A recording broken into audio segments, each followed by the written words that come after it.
এবং লুটপাট হয়েছে।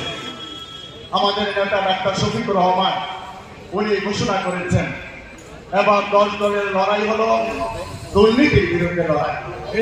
এবং আমাকে যদি খাগড়াছড়ির জনগণ আগামী 12 ফেব্রুয়ারি নির্বাচিত করে খাগড়াছড়ি জেলা পরিষদ সহ খাগড়াছড়ির প্রত্যেকটি সেক্টর থেকে দুর্নীতিমুক্ত খাগড়াছড়ি করা, সেটা আমার একটি বড় অঙ্গীকার হবে। এবং পাশাপাশি আমি যেটা বলতে চাই, বাংলাদেশ জামায়াত ইসলামী এবং 10 দলীয় জোট ইতিমধ্যে জাতির সামনে অনেকগুলো বিষয় উপস্থাপন করেছেন। তার মধ্যে আমি ছোট করে যে কথাটি বলতে চাই, আমাদের নেতা ডাক্তার শফিকুর রহমান বলেছেন যারা 60-এর ঊর্ধ্বে বয়স তাদেরকে চিকিৎসা ব্যবস্থা ফ্রি করে দেওয়া হবে এবং যারা বয়স 5 বছরের নিচে তাদের চিকিৎসা ব্যবস্থা ফ্রি করে দেওয়া হবে। এবং সারা বাংলাদেশে প্রত্যেকটি জেলায় একটি বিশেষ হসপিটাল নির্মাণ করা হবে ইনশাআল্লাহ।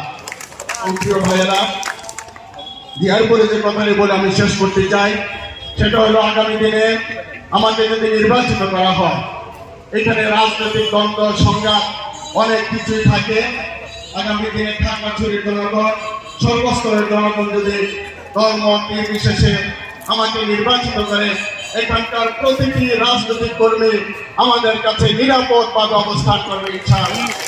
প্রিয় ভাইয়েরা, আমি পরিশেষে সকল প্রার্থীদেরকে এবং আমাদের সুশাসনের বিরোধী নাগরিক যারা আজকে আয়োজন করেছেন, যারা আজকে আমার বক্তব্য শুনেছেন, মিডিয়ার মাধ্যমে যারা দেখছেন, সকলকে আমি আন্তরিক অভিনন্দন এবং শুভেচ্ছা দিয়ে আমার বক্তব্য শেষ করছি। খোদা হাফেজ।